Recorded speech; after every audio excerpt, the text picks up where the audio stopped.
ভিডিওটি দুনিয়ার হোমিওপ্যাথিক চিকিৎসক বন্ধুদের দেখানোর জন্য এবং শেখানোর জন্য।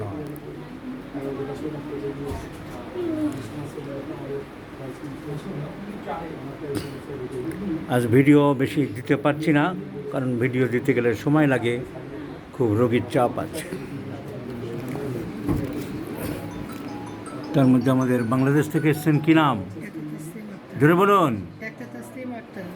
ডাক্তার আক্তার। বাংলাদেশে কোথায় প্র্যাকটিস করেন?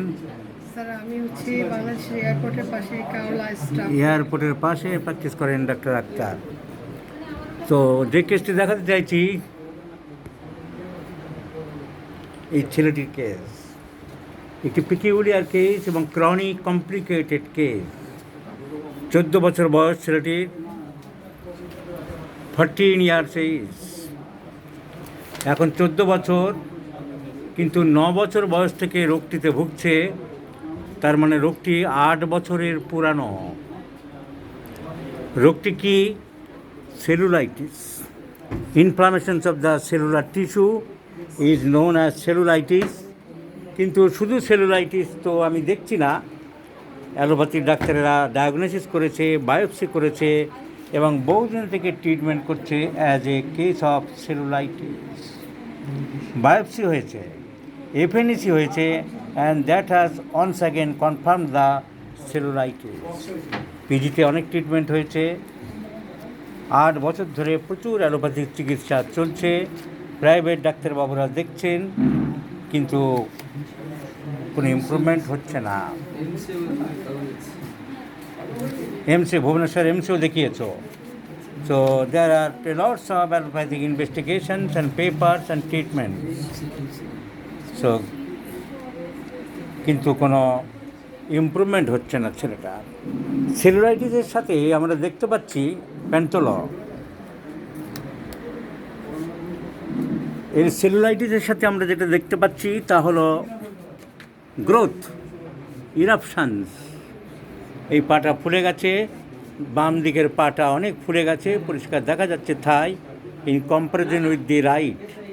So left thigh inflammation, cellulitis, এবং তার সাথে এখানে অনেক গুঁড়ি গুঁড়ি ছোটো ছোটো ইরাপশানের মতন দেখা যাচ্ছে। এগুলো তো পুস্টুজ হয়, পাকে না, এরকম রং যখন রস বের হয়। হোয়াট লাইক গ্রোথস, কতকটা হোয়াট লাইক গ্রোথস, স্ক্যাবিস টাইপ নয়, এক্সিমা টাইপ নয়, এগুলো থেকে খুব ডিসচার্জ বেরোয় না। So what like গ্রোথস in the left Thai, upper part of the left Thai, and the Thai is swelling. এই পা তোলো, প্যান্ট তোলো, দুটো তোলো, দুটোই একসাথে তোলো। So in comparison with the right thigh, the left thigh swell mass. এইটি হলো complain, and it has been diagnosed as cellulitis, and for which the child has been suffering for last 8 years, 8 বছর ধরে, and for which he had treated a large variety of doctors but without any improvement. So অনেকে যারা নন Bengali, যারা আমাকে বারবার request করে বাংলায় বুঝতে পারছি না, তাদের জন্য মাঝে মাঝে ইংরেজি লাইন তো আমি বলে দিচ্ছি। The boy has been suffering from cellulitis of the left thigh for last 8 years, and for which he had treated with a number of doctors, especially allopathic practitioners, but without any good result. And there are some eruptions, wart-like eruptions, prevailing the cellulitis. This is the case. And there are bundles of papers of allopathic hospitals and institutions, but without any result. কোনো উপকার কিছু হয়নি। একই রকম আছে না বাড়ছে? আরও বেড়ে যাচ্ছে, আরও দিন দিন বেড়ে যাচ্ছে। প্রথম থেকে এত বড় ছিল না, পরপর বেড়ে যাচ্ছে, পরপর বেড়ে যাচ্ছে। কিন্তু অ্যালোপ্যাথিক বিভিন্ন জায়গায় ঘুরিয়ে ফিরিয়ে চিকিৎসা করেও কোনো লাভ হলো না। এখন সেই জন্য হোমিওপ্যাথিতে বড় আশা নিয়ে আমরা এসেছে, আমরা কী ওষুধ দিতে পারি। We homeopath treat the patient not the disease. আমরা বারবারই একটা হ্যানিম্যানিয়ান থিওরিকে মেনটেন করি যে রোগীকে চিকিৎসা করতে হবে, রোগকে নয়। The treatment should done to the subject himself to increase his immunity to increase his resistance power, to strengthen his vitality or vital force or vital principle. Now, if we go through the repertory, cellulitis, there in cellulitis chapter, there is no nitric acid. I have chosen the medicine nitric acid, but if we go through the repertory for categorically cellulitis, there is no nitric acid.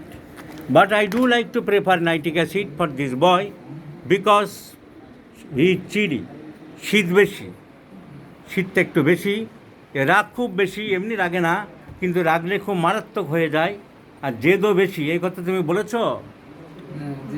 জেদ বেশি, এবং যখন রাগে তখন খুব মারাত্মক, তখন মারধরও করে, জিনিসপত্র ভাঙচুরও করে, বলেছ? So very irritable and rage, obstinate, contrary, and during high irritability he breaks things, জিনিসপত্র ভেঙে ফেলে, obstinate, এগুলো নাইট্রিক অ্যাসিডকে কভার করে। শীত বেশি এবং এই মেন্টালিটি, খুব রাগ বেশি, জেদ বেশি, নাইট্রিক অ্যাসিড কভার করে। কিন্তু শীত বেশি, রাগ বেশি, জেদ বেশি তো হিপার সালফারে আছে, নাক্সবামে আছে। তাহলে what's the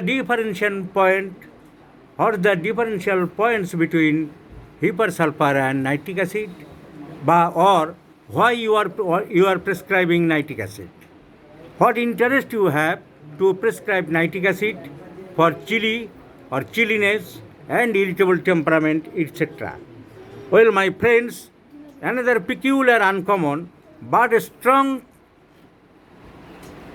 characteristic symptom of this subject is urine highly offensive. The urine is intensified offensive. পায়খানা প্রস্রাবের গন্ধ কি বললেন আপনি? পায়খানা পেশাব, প্রস্রাবের গন্ধটা, পেশাবের গন্ধটা বুঝুর আছে। এই সরে আসেন। প্রস্রাবের গন্ধটা কি বেশি? পেশাবের গন্ধটা বেশি, খুব বেশি মনে হয় আপনার? হ্যাঁ, গ্যাস বাইরে, মানে বাথরুম থেকে বাইরে গ্যাসটা বেশি চলে আসে। বাথরুম থেকে বাইরে গ্যাস চলে আসে, জল দিলেও চট করে যেতে চায় না। So urine is so offensive and chilly patient and very much irritable, obstinate and destructive mentality led me to think of nitric acid. Let's see the result. এই সবকে যদি আমরা সারাতে পারি, আরোগ্য করতে পারি, তবেই হবে সেটাই হোমিওপ্যাথির সাফল্য। আমাদের করোনা চিকিৎসা করতে দিল না, আমাদের এমার্জেন্সি কেস পাচ্ছি না, আমরা কাটা ছাড়া সেলাই করতে পারছি না, যেসব জুনিয়র ডাক্তারদের দুঃখ থাকে, এইসব ক্রিটিক্যাল কেস সারাও না। এই তো কেসটা 8 বছর ধরে অ্যালোপ্যাথি করেছে, অ্যালোপ্যাথিতে কোনো উপকার হয়নি। বড় বড় হসপিটাল, এই যে আমাদের PG hospital, IPGMR, post graduate medicines and research centre, উড়িষ্যার এইমসে, আরও বিভিন্ন জায়গায় দেখানো হয়েছে, কোনো ইমপ্রুভমেন্ট নেই। তো দেখা যাক, 8 বছর ধরে এই সেলুলাইটিস চলতে থাকা এই ছেলেটাকে যদি আমরা নাইট্রিক অ্যাসিড দিয়ে আরোগ্য করতে পারি, তবে ছেলেটি সুস্থ হবে। আমাদের পক্ষে আনন্দ যে কনস্টিটিউশনাল ওষুধ দিয়ে আমরা একটাকে সারাতে পারলাম, এবং ইট উইল ওয়ান্স প্রুভ, আরেকবার প্রমাণ করবে, did the patient not the disease.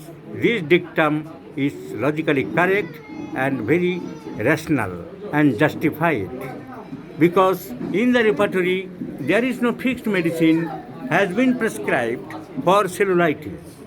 So apart from the therapeutics or repertory, we have selected the nitric acid, considering the totality, considering the peculiar uncommon symptoms, the highly intensified offensiveness or putrid odor of the urine, and the mental symptoms of obstinacy, irritable. Not only that, he is to some extent sympathetic too.